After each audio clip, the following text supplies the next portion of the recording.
నీ పరిశుద్ధమైన నామానికి వందనాలు. ప్రభువా, నీ చేతి పని అయిన వారు మేమందరం కూడా ఈ మధ్యకాల సమయంలో నీ యొక్క వాక్యాన్ని ధ్యానం చేస్తూ ఉండగా అయోగ్యుడిని అల్పుడను ప్రభువా, ఈ లోక జ్ఞానం గలవాడు ప్రభువా, నీ యొక్క పరిశుద్ధ నీ జ్ఞానమును నాకు దయచి నీ బిడ్డలతో మీరు మాట్లాడని నాయన తండ్రి ప్రభువా, ప్రభా నీ యొక్క వాక్కుని వినిపించండి నాయన. మేము బ్రతుకుతాము నాయన ప్రభా, నీ సన్నిధిలో నిలబెట్టండి నాయన ప్రభా. మమ్మల్ని బాగు చేయండి నాయన. నీకు అసహ్యం కలిగించి ప్రతి ఒక్క కార్యమును కూడా నాయన మీరు తీసివేయండి ఆయన తండ్రి ప్రభా. ప్రభా, నాసి రంగమును తీసివేయండి ఆయన. ఈ లోకపు నటన తీసివేయండి ఆయన తండ్రి ప్రభా. ప్రభా, మేలుకరమైన బిడ్డలుగా నీకు పనికొచ్చిన బిడ్డలుగా మమ్మల్ని అందరినీ కూడా తయారు చేయండి తయారు చేయండి నాయన. యేసయ్యా, నీకు స్తోత్రాలు స్తోత్రాలు నాయన. దయగల ప్రభా, నీకు స్తోత్రాలు స్తోత్రం చెల్లిస్తున్నాం నాయన ప్రభా. నీ యొక్క వాక్కును బాబా వినిపించి ప్రభా, సత్యమైన మీ మార్గములు మనం నడిపించమని మా ప్రభును మీ కుమారుడు యేసుక్రీస్తు వారి నామములో అడిగి వేడుకుంటూ, ఏ దురాత్మ శక్తులు కానీ ఏ శోధన ఆటంకములు మమ్మల్ని గలిబిలి చేయకుండా సత్యమైన యొక్క వాక్కుతో మీరు మాట్లాడి మమ్మల్ని దీవించమని యేసే పరిశుద్ధమైన నామములో అడిగి వేడుకుంటున్నాము తండ్రి. ఆమేన్ ఆమేన్. హల్లెలూయా హల్లెలూయా.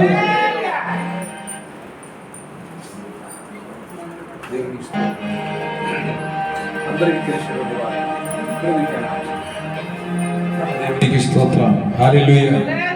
యోహాను గారు రాసిన సువార్త 4వ అధ్యాయం. యోహాను సువార్త 4వ అధ్యాయము 21వ వచనం నుంచి నేను చదువుతున్నాను, జాగ్రత్తగా వినండి.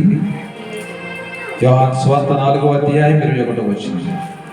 అమ్మా, ఒక కాలము వచ్చుచున్నది, ఆ కాలమందు ఈ పర్వతము మీదనైనను యెరూషలేములోనైనను మీరు తండ్రిని ఆరాధింపరు. నా మాట నమ్ముము. మీరు మీకు తెలియని దాన్ని ఆరాధించువారు, మేము మాకు తెలిసిన దాన్ని ఆరాధించువారు.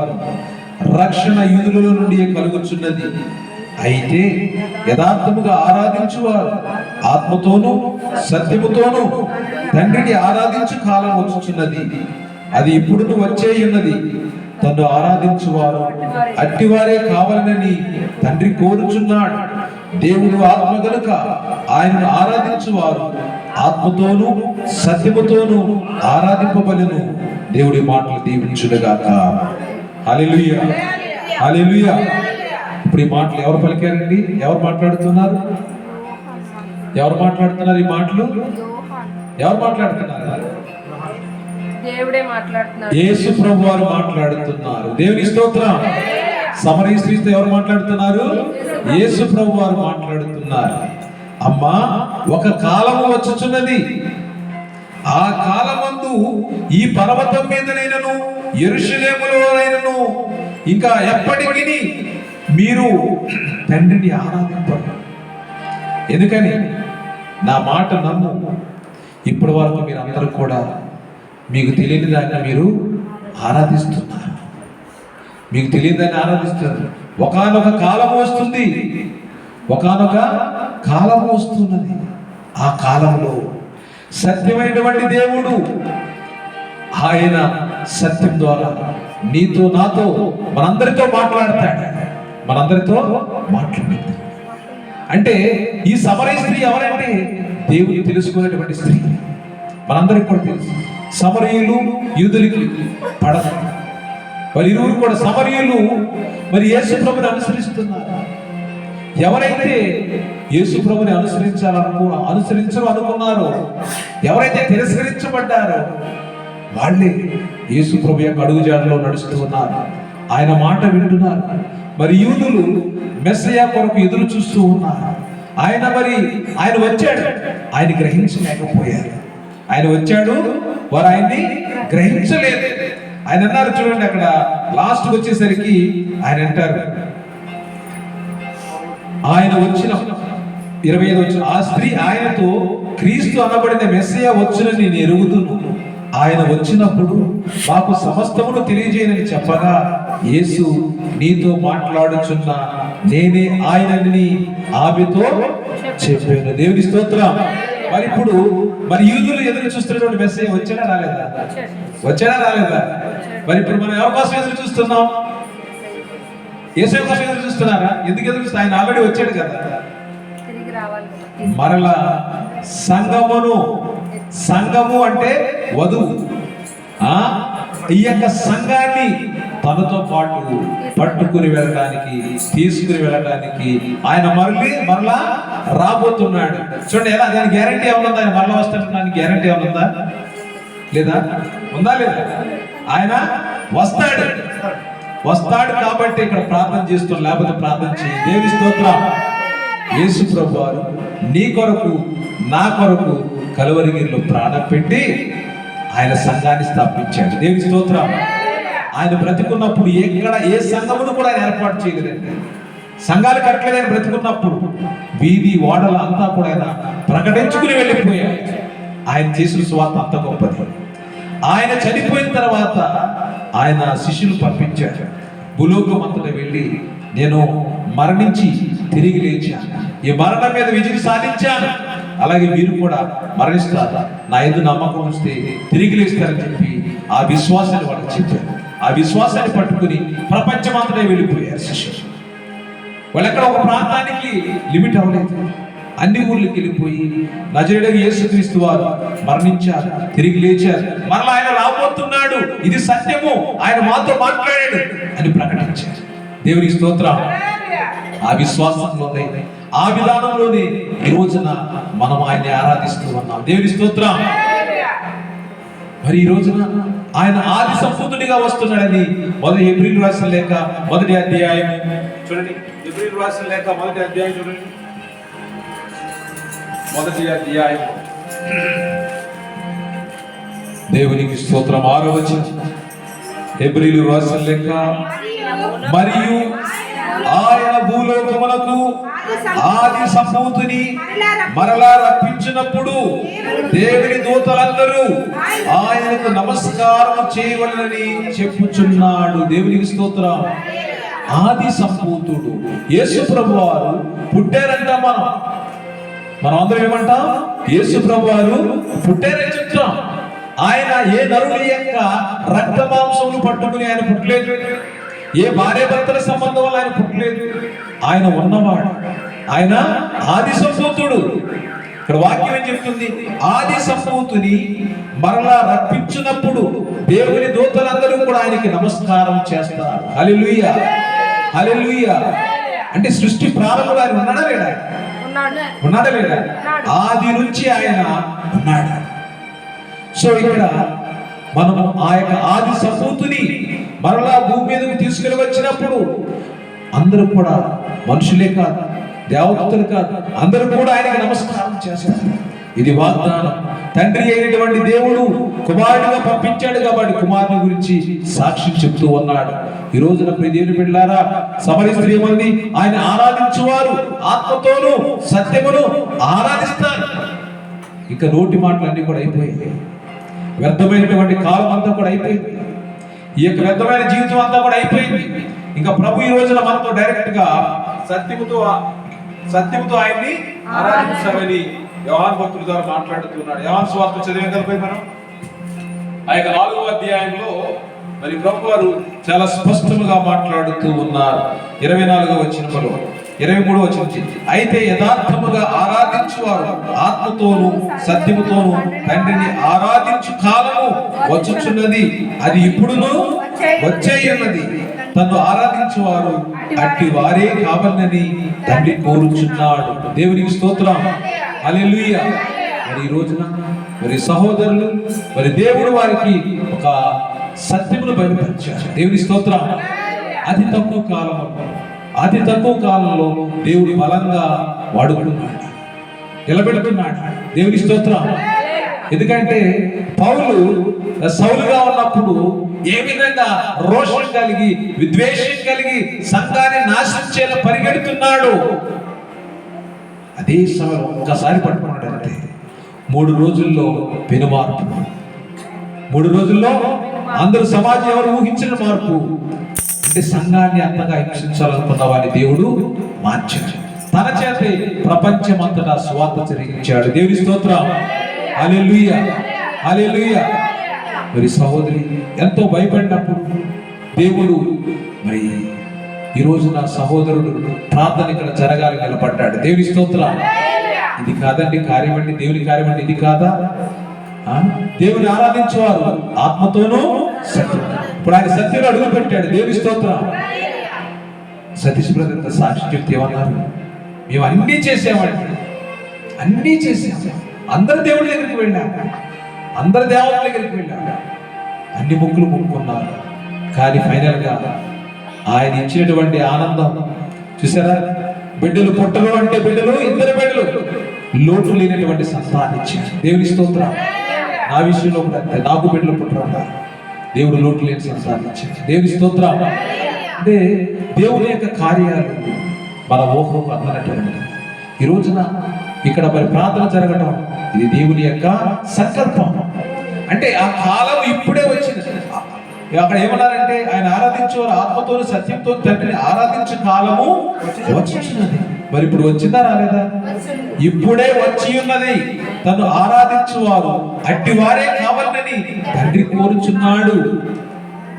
తండ్రి ఏం కోరుతున్నాడు? తను ఆరాధించేవారు కూడా సత్యముగా ఆరాధించాలని తండ్రి కోరుతున్నాడు. ఇంకా నటన లేదు. పాట విన్నారు కదా, అద్భుతం. నటించే కాలం అయిపోయింది. ఇప్పుడు జీవించాలి. అక్షరము చంపుతుంది, ఆత్మ బ్రతికిస్తుంది. అక్షరము చంపేస్తుంది. అక్షరము అంటే లోక జ్ఞానము, అక్షరం అంటే లోకానుసారంగా నువ్వు జీవించిన విధానము. ఈ లోకంలో ఉన్న ఆస్తిపాస్తులన్నీ కూడా తరిగిపోతాయి. మిగిలేది నీ ఆత్మ. ఆత్మ ఎక్కడి నుంచి వచ్చిందో అక్కడికి వెళ్ళాల్సిందే. కాబట్టి ఈరోజు మన ప్రయాణం, మన ప్రయాస, మన యొక్క జీవితము, క్రైస్తవ జీవితము దేని కొరకు బ్రతుకుతున్నామంటే ఆత్మను కోసమే. దేవునికి స్తోత్రం. ఇదేని పిల్లారా, శరీరం కుళ్ళిపోయినా పర్వాలేదు, కానీ యోగు యొక్క శరీరము కుళ్ళిపోతున్నప్పుడు మరి ఆయన ఎంతో బాధపడ్డాడు. కానీ దేవుని ఏమాత్రం కూడా దూషించలేదు, ద్వేషించలేదు. ఈనాడు కూడా దేవునితో ఉన్నటువంటి ఆ సంబంధాన్ని కోల్పోలేదు. భార్య ఓ పక్కన, నువ్వు ఇంత, నీ బిడ్డలు చనిపోయారు, నీ ఆస్తులు పోయి, పశువులు పోయి, అందరూ పోయారు, నువ్వు ఇంకా దేవుడు అంటావు ఏంటని భార్య వచ్చి వేధించడం ప్రారంభించింది. ఆయన ఏమన్నాడంటే, బుద్ధి లేని మూర్ఖులలో మాట్లాడుతున్నావు, నువ్వు నోరు మూసుకోవాలన్నాడు. దేవుడు తన బిడ్డలు ఎవరు కూడా నాశనమైపోవడం కోరుకోరండి. ఆయన కోరుకోడు. తన బిడ్డలు ఎప్పుడు కూడా ఉన్నతమైన స్థానంలో ఉంచాలని దేవుడు ఆశపడుతూ ఉన్నాడు. ఇది దేవుడి యొక్క సంకల్పం. దేవుడు తను ప్రేమించు వారిని ఆయన ఎంత ఉన్నతమైన స్థానంలో ఉంచుతారో అది ఎవరు కూడా అసలు గ్రహించలేరు. దేవుడు పెట్టారు. మరి ఈ రోజున ఆయన అందరూ కూడా సత్యముతో ఆరాధించినట్లు ఆయన ఏర్పాటు చేసుకున్నాడు. దేవునికి స్తోత్రం. దేవుడు ఆత్మ కనుక ఆయన ఆరాధించువారు ఆత్మతోనూ సత్యముతోనూ ఆరాధింపవలెను. ఈ రోజున ఇంకా నీవు కాదు. బ్రతికేది ఎవరు బ్రతుకుతున్నారు? నా యందు ఇంకా నేను బ్రతికేది నేను కాదు, బ్రతుకుట క్రీస్తే అన్నాడు. ఆ క్రీస్తు నీలో ఉండాలి, ఆ క్రీస్తు స్వభావం నీలో ఉండాలి. మనమందరం కూడా ఆయన వెంబడిస్తున్నప్పుడు ఆయన వల్లే మారిపోవాలి, ఆయన వల్లే మారిపోవాలి. సర్వశక్తుడు నీలో గొప్ప కార్యములు జరిగిస్తూ ఉన్నాడు, నీ కుటుంబంలో గొప్ప కార్యములు జరిగిస్తూ ఉన్నాడు. ప్రియ సహోదరి సహోదరుడా, సమరయ స్త్రీ సమాజంలో చులకనగా చూడబడినటువంటి స్త్రీ, సమాజంలో ఆమెకి ఎలాంటి గుర్తింపు లేదు. ఒక గుర్తింపు లేనటువంటి స్త్రీకి ఆమె పేరుని బైబిల్లో ఆయన రాయించాడు. దేవునికి స్తోత్రం. నువ్వు ఎంత దిగులు పడుతున్నావా, చింతలో ఉన్నావా, వేదనలో ఉన్నావా, ఎవరు నిన్ను పట్టించుకోలేదని సమాజంలో ఏదో నీకు శోధన వచ్చేది కుమిలిపోతున్నావా, దేవుడు నిన్ను హెచ్చిస్తూ ఉన్నాడు. దేవునికి స్తోత్రం. కానీ మనమందరం కూడా సత్యమును విడిచిపెట్టకూడదు. ఆమె ఈయన మెస్సేని గ్రహించలేకపోయింది. అమ్మా, నేను ఇచ్చే నీళ్లు తాగితే నువ్వు ఇంకా ఎప్పటికీ దప్పిక మనవా. ఆ నీళ్ళు ఎవరు ఇవ్వగలరు? ఎవరు ఇవ్వగలరు? అంటే దాహం ఎవరు తీర్చగలరు? నిన్ను సృష్టించిన వాడు మాత్రమే నీ యొక్క దాహాన్ని తీర్చగలడు. అది ఏ దాహమైనా కానీ, ఏ అవసరమైనా కానీ సృష్టించిన వాడే దాహాన్ని తీర్చగలడు. మనం చూసి ఇక్కడ సౌండ్ బాక్స్ చూసాం. ఇప్పుడు యాంప్లిఫైర్ లేకుండా అది పనిచేస్తుంది. దాన్ని పనిచేసేలా చేయగలరు? దాన్ని తయారు చేసిన వారే దాన్ని ఎప్పుడు, ఏ టైంలో ఎలా ఆఫ్ చేయాలి, ఎలా ఆన్ చేయాలి, ఎలా ఫార్వర్డ్ చేయాలి అన్ని కూడా దాంట్లో ఎవరు ఫిక్స్ చేశారు? తయారు చేసిన వాడు. నిన్ను నన్ను తయారు చేసినటువంటి దేవుడు ఆయనకు అన్నీ తెలుసు. ఎప్పుడు నీకు ఇవ్వాలి, ఎప్పుడు నేను హెచ్చించాలి, ఎప్పుడు నేను తగ్గించాలి అన్నీ ఆయన తెలుసు. ప్రియ సహోదరి సహోదరులారా, సమరయ స్త్రీని, సామాన్యురాలని బైబిల్ గ్రంథంలో రాయించాడు. ఆమె పేరు, ఆమె ద్వారా అనేక మంది ఊరిలో ఉన్నటువంటి వాళ్ళందరూ కూడా ఆమె ద్వారా రక్షణ పొందారు. చూడండి అక్కడ 42 వచ్చేసరికి 39, నేను చేసినవన్నీ నాతో చెప్పినని సాక్ష్యం ఇచ్చిన స్త్రీ యొక్క మాటను బట్టి ఆ ఊరిలోని సమరయులలో అనేకులు ఆయన యందు విశ్వాసముంచిరి. దేవుని స్తోత్రం. అంటే ఇప్పుడు దాకా సమాజంలో ఎలాంటి గుర్తింపు లేనటువంటి స్త్రీ వచ్చి, అయ్యా ఆయన నా జీవితాన్ని నాకు చెప్పాడు, నేను ఎలాంటిదాన్ని చెప్పాడు, ఆయన ఎవరో కూడా నాతో చెప్పారు అంటే ఆ మాటలు విని అనేక మంది ఏం చేశారు? ఆమెలో ఆయనలో విశ్వాసం ఉంచారు. మరి ఈ రోజున 42 చూడండి, మా మట్టుకు మేము విని ఈయన నిజముగా లోక రక్షకుడని తెలుసుకొని నమ్ముచున్నామని. ఈయన ఎవరు ఈయన? ఈ మెస్సయ్య ఎవరు అంటే, అమ్మా నీతో మాట్లాడుచున్న నేనే ఆయనను. ఎవరు ఆయన? మెస్సయ్య. ఈ మెస్సయ్య ఎవరు? లోక రక్షకుడు. యూదులందరూ కూడా వాళ్ళ జీవితంలో కృంగిపోయారు, నిరాశలో ఉన్నారు, బానిసత్వంలో ఉన్నారు, ఎలాంటి ఆశ లేదు. తండ్రి దేవా దేవునికి మొరపెట్టుకున్నారు. వాళ్ళు మొరపెట్టుకుంటే దేవుడు వారి మొరను ఆలకించి మెస్సయ్యను పంపిస్తానని చెప్పేసి వాగ్దానం చేశాడు ప్రవక్తల ద్వారా. ఆ వాగ్దానం ద్వారా చేసేటువంటి దేవుడు, ఇదిగో కన్యక గర్భము ధరించి కుమారుని కనును, ఆయనకు ఇమ్మానుయేలని పేరు పెట్టును అన్నారు. ఆ ఇమ్మానుయేలైనటువంటి దేవుడు మరి ఈ రోజున నీతో నాతో ఉండడానికి భూమి మీదకి వచ్చి ఉన్నాడు. దేవుని స్తోత్రం.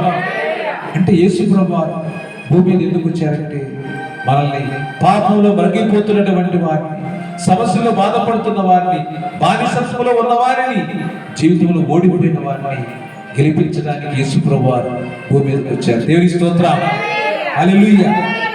అంటే కొన్ని విషయాలు మనకు అర్థం కావండి. ఇక్కడ ఒకానొక కాలం వచ్చుచున్నది, ఆ కాలం ఇప్పుడే వచ్చిందన్నారు. యెహోవా దొరకు కాలమందు మీరు ఆయన్ని ఏం చేయాలి? వెతకాలి. ఆయన దొరకని కాలం కూడా వచ్చునని వాక్యం సెలవిస్తున్నది. ప్రియ దేవుని బిడ్డలారా, యోహాను సువార్త చూడండి 7వ అధ్యాయం. దేవునికి స్తోత్రం. హల్లెలూయా, హల్లెలూయా. ఆయన దొరకని కాలం కూడా వస్తుంది. 7వ అధ్యాయం 33వ వచనం చూడండి. యేసు ఇంకా కొంతకాలము నేను మీతో కూడా నుందును, తరువాత నన్ను పంపిన వాని యొద్దకు వెళ్ళుదును. మీరు నన్ను వెతుకుదురు కానీ నన్ను కనుగొనరు. నేను ఎక్కడ ఉండునో అక్కడికి మీరు రాలేరని. దేవునికి స్తోత్రం. హల్లెలూయా. ఇంకా కొంతకాలం నేను మీతో కూడా ఉందును, తరువాత నన్ను పంపిన వారి యొద్దకు నేను వెళ్ళిపోతున్నాను. మీరు నన్ను వెతుకుతారు కానీ కనుగొనలేరు. నేను ఎక్కడ ఉండునో అక్కడికి మీరు రాలేరు. యేసు ప్రభువారు తన శిష్యులతో చెప్పాడండి. ఎందుకంటే భూమి మీద ఆయన ఎవరు కూడా గ్రహించలేదు, ఆయన అర్థం చేసుకోలేదు. ఈయన మెస్సయ్య అని గ్రహించలేకపోయారు. మెస్సయ్య అంటే ఒక రాజుగా వస్తాడు, ఆయన పెద్ద సైన్యం ఉండదు, ఆయన యుద్ధ వీరుడు, ఒక మహారాజు లేక మహారాజుల కుటుంబంలో జన్మిస్తాడు అనుకున్నారు. కానీ మనుషుల ఆలోచనని తలకిందులు చేసేలాగా ఆయన సామాన్యుడిగా వచ్చాడు. ఏమీ లేదు భూమి మీద. ఆయన కనీసం మనకి ఉండటానికి ఇల్లు అన్న, ఆయనకి ఉండడానికి ఇల్లు కూడా లేదు. ఆయన పుట్టినప్పుడు ఆ మరియమ్మ గారికి, యోసేపు గారికి కనీసం స్థలం ఇచ్చేవారు కూడా లేకపోయారు. ఆయన ఎక్కడో పుడితే తీసుకొచ్చి సత్రములో పడుకోబెట్టారు. పశువుల తొట్టిలో పడుకోబెట్టారు. అంటే ఆయన డెలివరీ ఎలా జరిగిందంటే ఒక ప్రశ్నార్థకం, ఒక భయంకరం. నిన్ను నన్ను మన తల్లిదండ్రులు హాస్పిటల్లో ఇంట్లోనే డెలివరీ చేసి ఉంటారు, కానీ ఈయన పుట్టిన పరిస్థితి ప్లేస్ అక్కడ స్పష్టంగా లేదు. ప్రియ సహోదరి సహోదరులారా, అది ఎంత దీనమో చూడండి. ఆయన యొక్క జన్మం ఎంత దీనమో ఒకసారి ఆలోచించాలి. ఎంత దీనాతి దీనమో ఓ యేసయ్యా, నీ జననమెంత దయానీయమో, తలచుకుంటే నా గుండె కరిగి కరిగి నీరగుచున్నది. ఎంత దీనాతి దీనమో ఓ యేసయ్యా. అంటే ఆయన యొక్క జననము మరి ఈ రోజున నీ హృదయాన్ని నా హృదయాన్ని కరిగించింది. పిల్లలు పుడుతున్నారంటే మనం ఒక మంచి హాస్పిటల్ సెలెక్ట్ చేసుకుంటాం, ప్రసవ దినములు వచ్చాయంటే మంచి డాక్టర్ని ఎన్నుకుంటాం, మంచి దినాన్ని ఎన్నుకుంటాం, అన్ని మనం నిర్ణయిస్తాం. కానీ ఆమెకు మరిమ గారికి ప్రసవం వచ్చినప్పుడు ఎవరు లేరు, ఆదుకునే డాక్టర్ లేరు, ఆదరించేవారు లేరు. ప్రతి ఒక్క డోరు కొడుతున్నారండి, అయ్యా నా భార్య గర్భవతి, ప్రసవ వేదన సమయం, కొంచెం సెలవు ఇస్తారా? ఇది భయంకరమైన శోధన ప్రతి పిల్లారా. అంటే ఇంత దీనస్థితిలో ఆయన ఎందుకు వచ్చాడు? ఇంత దీనస్థితిలో ఆయన ఎందుకు వచ్చాడంటే రాజుగా వస్తే ఎవరు ముందు ఆయన ముందు నిలబడలేరు. దేవుడుగా వస్తే ఎవరు కూడా ఆయన్ని చూడలేరు. భూమి ఆకాశంలో ఆయన పట్టచాలు. అలాంటి దేవుడు ఈ రోజున అదే రూపములో వస్తే ఎవరికి అర్థము కాడని, ఎవరు కూడా ఆయన ముందు నిలవలేరని సృష్టికర్త అయినటువంటి దేవుడు కుమారుడి రూపములో కుమారుడుగా వచ్చాడు. దేవుని స్తోత్రం, హల్లెలూయా.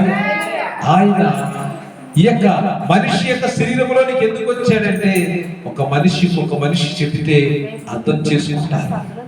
ఆయన ఆత్మను చూడడం అసాధ్యము. ఆత్మపూరితుడైన దేవుడిని చూడడం అసాధ్యం. కాబట్టి ఆత్మపూరితుడిగా కాకుండా, ఆత్మరూపేణ కాకుండా ఆయన భౌతికంగా శరీరాన్ని ధరించాడు. దేవుని స్తోత్రం. ఆయన శరీరాన్ని ధరించి నీకు నాకు అర్థమయ్యేలాగా ఆయన మెస్సయ్యగా కాకుండా సామాన్యుడు మనిషిగా వచ్చి మనతో సహవాసం చేసి అద్భుత కార్యములు చేసి ఆయన పరలోకము నుంచి వచ్చేటువంటి దేవుని యొక్క కుమారుడు అని నిరూపించి ఉన్నాడు. దేవుని స్తోత్రం, హల్లెలూయా. మరి ఆయన దొరకని కాలము నేను మీతో కొంతకాలమే ఉంటానన్నాడు.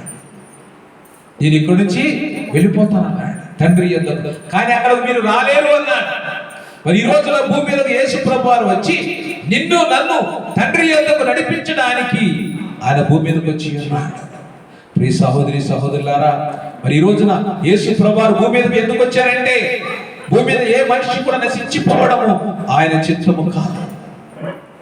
అంతటా అందరూ మారు మనసు పొంది తండ్రి యొద్దకు అందరూ రావాలని ఆశపడుతూ ఉన్నారు.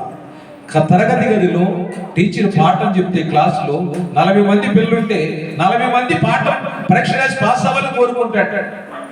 అంతేగాని ఏ 10 మంది 20 మంది పాస్ అవ్వాలని ఆయన కోరుకోడు. అందరూ పాస్ అవ్వాలని కోరుకుంటాడు. అలాగే తాను సృష్టించిన పిల్లలు ఎవరు కూడా నశించిపోవాలని ఆ తండ్రి కోరుకోలేదు. పరమ తండ్రి నేను భూమి మీద పంపించిన పిల్లలందరూ కూడా పరిశుద్ధంగా మరలా నా ఇంటికి రావాలి అని తండ్రి ఎదురు చూస్తూ ఉన్నాడు. ఈ రోజున సత్యము ద్వారా మనతో మాట్లాడుతూ ఉన్నారు. ఈ సమరయ స్త్రీ యొక్క కన్నులు తెరిచిన దేవుడు మన కన్నులు కూడా తెరిచాడు. యేసు ప్రభువారు ఏమన్నారు? ఆయన్ని సత్యంతో ఆత్మతో సత్యంతో ఆరాధించాలి మాకు తెలుసు, కానీ మీకు తెలియదు అన్నాడు. తెలియని వారు ఎవరు? అన్యులుగా మిగిలిపోయిన వారు. వారికి కూడా ఈ రోజున రక్షణ దేవుడు ఇచ్చి ఉన్నాడు. దేవుని స్తోత్రం. నా యొక్క తండ్రి అంటే యోహాను 14 అంటారు ఆయన, నా తండ్రి యొక్క అనేక నివాస స్థలములు కలవు. అక్కడకు మార్గం చూపించడానికి యేసు ప్రభువారు భూమి మీదకి వచ్చి ఉన్నారు. యోహాను సువార్త 14వ అధ్యాయం 6వ వచనం, యేసు నేనే సత్యం జీవం మార్గం. ఆయనే సత్యం జీవం మార్గం. అంటే ఈ రోజున నీకు సత్యమై ఉన్నాడు, మార్గమై ఉన్నాడు, నువ్వు బ్రతకడానికి జీవమై ఉన్నాడు. దేవుని స్తోత్రం. హల్లెలూయా, హల్లెలూయా. మరి ఈ రోజున దేవుని బిడ్డ ఆయన జీవమై మనందరినీ కూడా బ్రతికిస్తూ ఉన్నాడు యేసు ప్రభువారు. మరి ఇక్కడ ఆ యోహాను సువార్తలో 6వ అధ్యాయంలో 35వ వచనం చూడండి. యోహాను సువార్త 6వ అధ్యాయం 35వ వచనం. అందుకు యేసు వారితో, అందుకు యేసు ఇట్లనెను, యేసు వారితో చదవండి. అందుకు యేసు ఇట్లనెను, జీవాహారము నేనే, నా యొద్దకు వచ్చువాడు ఏ మాత్రమును ఆకలి కొనడు, నా యందు విశ్వాసం ఉంచువాడు ఎప్పుడును దప్పిక కొనడు. మీరు నన్ను చూచి ఉండి విశ్వసింపక ఉన్నారని మీతో చెప్పి తిని, తండ్రి నాకు అనుగ్రహించు వారందరూ నా యొద్దకు వత్తురు. దేవుని స్తోత్రం. తండ్రి నాకు అనుగ్రహించు వారందరూ, ఎవరు అనుగ్రహించాలండి? ఇది ఎవరు అనుగ్రహించాలి? తండ్రి అనుగ్రహమై ఉన్నది. తండ్రి నాకు అనుగ్రహించు వారందరూ నా యొద్దకు వస్తారు. తండ్రి అనుగ్రహంలో లేని వారు నా యొద్దకు రారు. తండ్రి అనుగ్రహం లేని వారు నా యొద్దకు రారు. అందరూ రావాలనుకుంటారు కానీ రారు. అక్కడ ఇంకో వచనం చూడండి, 44. బ్రదర్ అక్కడ 45 వచ్చింది, 44 వచ్చింది చదవండి. 44 అదే అధ్యాయం 44 వచ్చింది. ఈయన తల్లిదండ్రులను కాదు, 44 వచ్చింది. అందుకు యేసు మీలో మీరు సర్వకృపడి నన్ను పంపిన తండ్రి వారిని ఆకర్షించితేనే గాని ఎవడును నా యొద్దకు రాలేడు. అంత్య దినమున నేను వారిని లేపుదును. దేవుని స్తోత్రం. ఇప్పుడు ఎవరు ఆకర్షించాలి? ఎవరు ఆకర్షించాలి? నీవు కాదు, నేను కాదు. దేవుడు ఆకర్షించితేనే గాని ఎవడును నా యొద్దకు రాలేడు. దేవుని బిడ్డలారా, ఈ రోజున సహోదరుని దేవుడు ఆకర్షించాడు. It is eternal bond. ఇది నిత్య నిబంధన. ఆయన ఒక బాండ్ క్రియేట్ చేశాడు ఈ రోజున. అంటే ఆయన అంటే తెలుసు, కానీ ఏనాడు కూడా ఆయన అంగీకరించాడు. ఈ రోజున ఇది ఎవరు ఏర్పాటు చేశారు? ఆయన ఏర్పాటు చేసుకోలేదు బంధాన్ని. రాజుగారు ఏర్పాటు చేసుకోలేదు, దేవుడు ఏర్పాటు చేశాడు. దేవుని స్తోత్రం. హల్లెలూయా. మీరు అందరూ నమ్ముతున్నారా? రాజుగారు మీరు నమ్ముతున్నారా? ఇది దేవుడు ఆకర్షిస్తేనే. ఇనుము, అయస్కాంతం, ఇనుము దగ్గరికి ఎవరు వెళ్ళాలి? అయస్కాంతం దగ్గరికి ఇనుము వస్తుందా? ఇనుము దగ్గరికి అయస్కాంతం వెళ్ళొద్దా? అయస్కాంతం దగ్గరికి ఎవరు వస్తారు? ఇనుము వస్తుందా రాదా? మీరు చూసారా? మ్యాగ్నెట్ దగ్గరికి ఐరన్ ఎక్కడున్నా కానీ పరిగెత్తుకుని రావాల్సిందే. దేవుని స్తోత్రం. హల్లెలూయా. మరి భూమిని సృష్టించేటువంటి దేవుడు ఎవరు? మ్యాగ్నెట్. ఆయన ఆకర్షించితేనే గాని ఎవరు కూడా ఆయన దగ్గరకు రాలేదు. ఇది దేవుని సంకల్పం అండి. మరి ఆ బ్రదర్ చెప్పారు, సరిగ్గా ఏమన్నారు? మేము ఆయన అంటే తెలిసినా కానీ ఏనాడు కూడా నేను ఎంకరేజ్ చేయలేదు. మరి ఈ రోజున ఆయనలో కొంచెం నమ్మకం కలిగినప్పుడు ఆయన ఆకర్షించుకున్నాడు. ఆయన ఎవరి ద్వారా? తన భార్య ద్వారా, ఆమె చేసిన ప్రార్థన ద్వారా ఆయన ఆకర్షించుకున్నాడు. కాబట్టి ఈ రోజు ఆయన గట్టిగా నిలబడి వాక్యం చెప్తున్నాడు. దేవుని స్తోత్రం. లేకపోతే ఆయన ఎప్పుడు పారిపోయేవాడు. ఈ రోజు దేవుడు కూడా రోషంగా నిలబడ్డాడంటే కారణం ఏంటి? దేవుడు ఆకర్షిస్తేనే కదా. ఈ రోజు అక్కడ మన వాక్యం చదివాం. అక్కడ మీరు నన్ను చూసి విశ్వసింపగలరని మీతో చెప్పితిని, తండ్రి నాకు అనుగ్రహించు వారందరూ నా యొద్దకు వస్తారు. తండ్రి నాకు అనుగ్రహించు వారందరూ నా యొద్దకు వస్తారని చెప్తున్నారు. నా యొద్దకు వచ్చి వారిని ఎంత మాత్రమును బయటికి త్రోసి వేయను. దేవుని స్తోత్రం. హల్లెలూయా. ఇది తండ్రి యొక్క ఆకర్షణ, తండ్రి యొక్క ఏర్పాటు. దేవుని బిడ్డలారా, ఈ విషయం ఎలాంటి సందేహము లేదు. ఈ విషయంలో ఇంకా ఎలాంటి సందేహము లేదు. మనమందరము కూడా ఎందుకంటే ధైర్యముగా ఆయన యొక్క కృపా సింహాసనం ఎదుట నిలబడడానికి సిద్ధముగా ఉండాలి. ఈ రోజు అంత్య దినములైన వారిని లేపుదురు వల్ల ఈ లోకముల నటనంతా అయిపోయిన తర్వాత మనము నిజమైనటువంటి ఆ యొక్క తండ్రి బిడ్డలుగా జీవిస్తే ఆ తండ్రి నీకు పరలోకములో ఉన్నతమైనటువంటి బహుమానం ఇస్తున్నాడు. దేవుని స్తోత్రం. ఈ ప్రయాస, ఈ బ్రతుకు, ఈ సువార్త కొడికులు ఇవన్నీ కూడా ఏంటంటే ఆత్మను రక్షించుకోవడం కోసం. మరి ఎవడైనానో మరి భూమి మీద ఎంతో ఉన్నతంగా బతికి తన ఆత్మను రక్షించకపోలేని ఎడల ఇంకా వారి బ్రతుకంతా కూడా వ్యర్థమే. ధనవంతుడు లాజరు ఉపమానాలు మనంతా తెలుసు. ధనవంతుడు భూమి మీద ఎంత విలాసంగా బ్రతికాడు. లాజరు పుండ్ల చేత కంపు కొడుతున్నప్పుడు అందరూ చేదరించుకున్నారు. ఎవరు ఇవ్వలేవు, రాని లేదు, తినడానికి ఆహారం లేదు, ఆరోగ్యం లేదు. అలాంటి దీనస్థితిలో దేవుడు మరి లాజరుని కరుణించాడా, ధనవంతుని కరుణించాడా? లాజరుని కరుణించాడు. ప్రియదేని పెట్టారా, భూమి మీద నేను ధనవంతుని అనుకున్నా గానీ మన యొక్క అంతరంగంలో ఏముంది? మురికొంది, మలినం ఉంది. దాన్ని శుద్ధి చేసుకోవాలి. బట్టలు పడిన మురికి మనం శుద్ధి చేయొచ్చు, కానీ హృదయంలో ఉన్నటువంటి ఆ మలినాన్ని తొలగించుకోవాలంటే ఎవరు కావాలి? ఎవరు కావాలి? దేవుడి. ఆయన మాటలు ఏమన్నారు? వాక్యం ఏం చెబుతుంది? చాకలవాణి సబ్బు వంటివి ఆయన మాటలు. మనందరూ కూడా తెలుసు కదా. అంటే హృదయాల్లో ఉన్నటువంటి మురికి పోవాలండి, మలినం పోవాలండి, హృదయంలో ఉన్న అంధకారం పోవాలి.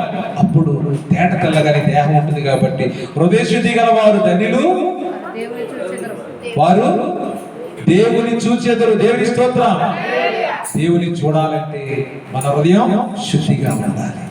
దేవుని చేరాలి అంటే నువ్వు యేసు ప్రభుని అనుసరించాలి. ఈ రోజున పరలోకము చేరాలి అంటే యేసు ప్రభు వారి మార్గము. దేవుని స్తోత్రం. యోహాను సువార్త 10:27 నా గొర్రెలు నా స్వరమును వినును, నా గొర్రెలు నా స్వరమును విను. నాకు చెందని గొర్రెలు కూడా విన్నవి, వాయువు కూడా వినాలి అని ఆయన ఆశపడుతున్నాడు. ఈ రోజున ఈ కార్యము దేవుడు ఆకర్షించాడు.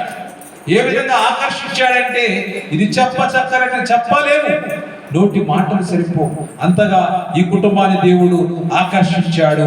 ఈ రోజున ఇక్కడ మరి మరి ప్రార్థన జరగడానికి దేవుడు సంకల్పించున్నాడు. దేవుని స్తోత్రం. హల్లెలూయా, హల్లెలూయా. నేడే ఈ ఇంటికి ఏమొచ్చినది? రక్షణ వచ్చి ఉన్నది. దేవునికి స్తోత్రం. హల్లెలూయా. నేడే ఈ ఇంటికి రక్షణ వచ్చి ఉన్నది జక్కయ్యతో చెప్పిన దేవుడు ఈరోజు రాజు గారితో చెప్తున్నారు, లావణ్య సిస్టర్ చెప్తున్నారు, వారి బిడ్డతో చెప్తున్నారు, మీ కుటుంబానికి రక్షణ వచ్చిందని దేవుడు మరి బయలుపరుస్తూ ఉన్నాడు. దేవుని బిడ్డలారా, ఆయన చెప్పినటువంటి కాలము ఈ రోజే వచ్చింది. అమ్మా, ఒకానొక కాలం వచ్చుచున్నది, ఆ కాలము ఇప్పుడే వచ్చిందని చెప్పిన దేవుడు ఇదే రక్షణ దినము. దేవునికి స్తోత్రం. హల్లెలూయా, హల్లెలూయా.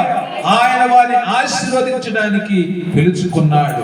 ఆయన సమాజంలో ఉన్నతమైన స్థానం నిలబెట్టాలని దేవుడు ఆశపడుతున్నాడు. దేవుడు మరి దాని యొక్క రాజ్యంలో మీరు నిలబెట్టాలని ఆశపడుతున్నాడు. దేవుడు ఈ రోజున కార్యం ఏర్పాటు చేసి ఉన్నాడు. దేవుని స్తోత్రం. హల్లెలూయా, హల్లెలూయా. అందరూ కూడా భారం కలిగి ప్రార్థన చేయండి, భారం కలిగి ప్రార్థన చేయండి. ఈ కూడిక ద్వారా దేవుడు మరి అనేక మందిని ఆకర్షించాలనుకుంటున్నాడు. దేవుని బిడ్డలారా, హల్లెలూయా, దేవునికి స్తోత్రం. హల్లెలూయా. అందరూ కూడా కళ్ళు మూసుకుని ప్రార్థన చేయండి. దేవుని బిడ్డలారా, అందరూ కూడా కళ్ళు మూసుకుని ప్రార్థన చేయాలి. దేవునికి స్తోత్రం. హల్లెలూయా, హల్లెలూయా, హల్లెలూయా, హల్లెలూయా, హల్లెలూయా, హల్లెలూయా, హల్లెలూయా. దేవునికి స్తోత్రం, స్తోత్రం, స్తోత్రం, స్తోత్రం, స్తోత్రం, స్తోత్రం. పరిశుద్ధుడా, పరలోకమందున్న తండ్రి, నీకు స్తోత్రాలు నాయనా, నీకు స్తోత్రములు నాయనా.